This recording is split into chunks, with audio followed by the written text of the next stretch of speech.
What is up, guys? It is your boy Smurfyy. Another video for the Combo Kings YouTube channel.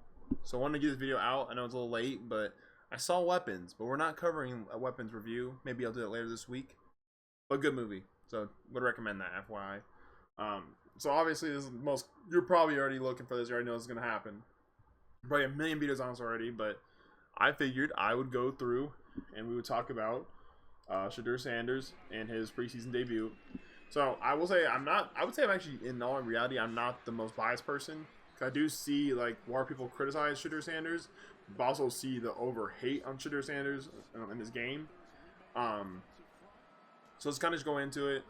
I watched pretty much most of the snaps he played live. I haven't watched this video actually. I put this on here because this is what we're talking about. I'm just gonna turn off closed captioning. I don't want to do it on. But overall, I'll say he had a solid performance. I mean, if you're gonna go out there and say he didn't have a solid performance, you're just kind of you're just hating at that point.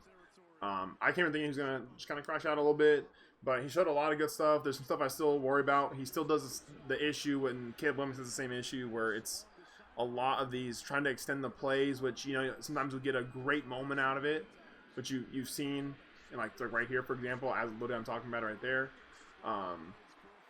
That's actually pretty decisive, though, to be honest. But it's like the scrambles that you'll see. You know what I'm talking about, where he basically gets back for it's like a third and long, and then he basically does get back to the line of marker, but it was super unnecessary. It might be this one. No, it's not this one. Or like this. The guy was open, the guy made that throw. But my thing is, like, him and Caleb are very similar, in my opinion, in a lot of ways to some of their issues. The main thing being, Shedeur's got to know how to read a defense and make his reads and make them quick. He doesn't have the arm that a lot of these players, a lot of these other quarterbacks have. As I'm talking about, actually, here it is. But he doesn't have the arm a lot of these other players have. Now, he didn't have any blocking there either, but you still got to get rid of that ball immediately at that point. Just toss it. No need to try to extend that play. But my thing is, like, he's just got to understand to make those reads quick, and like he's got to be basically like 2020 Drew Brees, where it's just like he doesn't have the arm talent, but he beats the defense with the technical stuff. Looking off the safeties, making reads, checking the coverages, picking up the blitz, making quick reads, and getting the good ball placement. For the most part, he plays the ball pretty well in this game. I would say his accuracy was actually pretty good. That was just missed. Looks like that was just more of like they're on the same page there, but I think the main thing is just like, just keep doing what he was doing as far as like making like quick throws. I think that's when you saw him at his best. Honestly, he was making these short, quick throws. Like that was a dart. I cannot hate on that. It did look like in some cases. I mean, this is preseason, so you're not going against the super athletes of the NFL has provide, but these are still like professional players. So it's one thing to also just take into consideration. But he did his work. He dissected pretty well. He had a great stat line, finished with 2 touchdowns. And this is with the Browns team that honestly is kind of underwhelming in a lot of aspects as far as like offensive line, especially like in depth, and at receiver, not the greatest in my opinion. So, but he made a lot of it work. So, I think this will be the main thing for me. The main conversation that's going to come from this is Dylan Gabriel kind of now in a spot where he should be worried, because I do think so, because we've yet to see Dylan Gabriel play. He's hurt. He's banged up. And then you have your guy that got taken later than you. He played well. So it's just like Gabriel has to play next week. He's gonna have to play next week. He's gonna have to play. I don't think he played this week. I can't remember fully on that. I should have probably looked.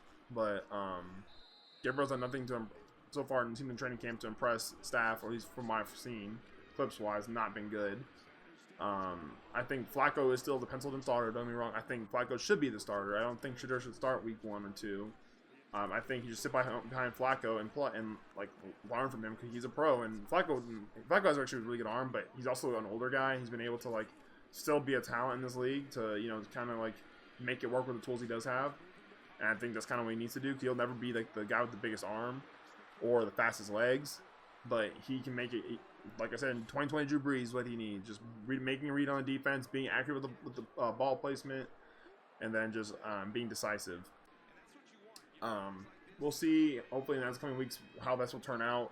I do think Deshaun Watson is probably in a spot where he probably should be worried, because even if it's not like long term, I mean they have money invested in Deshaun Watson, but obviously if like Shedeur continues to build each week, and then between Flacco and Shedeur, and they're kind of like piecing together a potential future, Watson's gonna be the odd man out at some point, because his contract's ridiculous. So what they're paying, and what they're getting. So it's just like, we'll see. I mean, that's kind of thinking like far in advance on it. But overall, very impressed with it. I think he did a good job. I think this is a great building block for him, and this should then force people to take him more seriously, because a lot of people saw this as more of like a pity case that he was drafted and slid for no particular reason. But I see like the tools, the tools aren't fully there, but like if he can make the right reads and then he can just be decisive and use his legs, because he's actually not like the biggest athlete in the world, but he can move when he needs to. Like, as you can see right there, like he can move in the pocket pretty well. He just got to get better with those off-platform throws too, because he didn't really hit a lot of those, at least in this game. But a lot to like on it. I mean, let me know in the comments what y'all think. But I think he'll be fine. I think he does deserve a spot on this roster as of right now. And I think Dylan Gabriel should be worried, because we need to see him. He's been unhealthy. Pickett's also unhealthy. So Shedeur is now giving him like a nice little spot to make a conversation happen for being the Browns' either second or third string quarterback. So let me know what you guys think in the comments. Do y'all think Shedeur played well? Do you think I was pretty on point with my assessment on it? Do you think Dylan Gabriel is still somebody that the Browns should take over Shedeur when it comes to roster cuts? Because there's no way they're going to have, 4 or 5 quarterbacks on the roster? Have they brought in Tyler Huntley? So, I mean, they have to make some choices and some cuts. And do you think that Shedeur could be the future franchise quarterback for the Browns? I'm still kind of waiting on to see that. I need him to be a little bit more consistent and be like, because like those first couple drives were a little shaky, but I mean, it could be because he's a rookie. But ultimately, I do think that, from what I've seen, if he can do that with like the ones and stuff like that, what he did, I don't see why he shouldn't be like get a chance at a starting job, to be honest. So let me know in the comments what y'all thought of the video. Let me know if you want to do more on the Browns, and keep much more closer in track with the Shedeur Sanders hype. And then the other thing we're gonna have to look at is when Tyler Shuck plays, because I know that was a huge thing for Saints fans, was taking Shuck over Shedeur Sanders.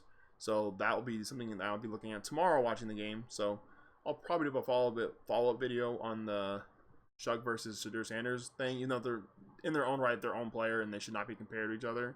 But people are going to do that anyway. So I'll do a video on it. See who did well in each of their debuts. I know Rattler's starting tomorrow, but Shuck should get some reps as well in that game. So be interesting to see how that turns out, and it'll be interesting how people react, because the timeline was definitely on fire with Shedeur Sanders, and I guarantee the Saints timeline will be equally on fire if Shuck goes out there and throws up a fat poopy. So this has been your boy Smurfyy, and I'll see ya.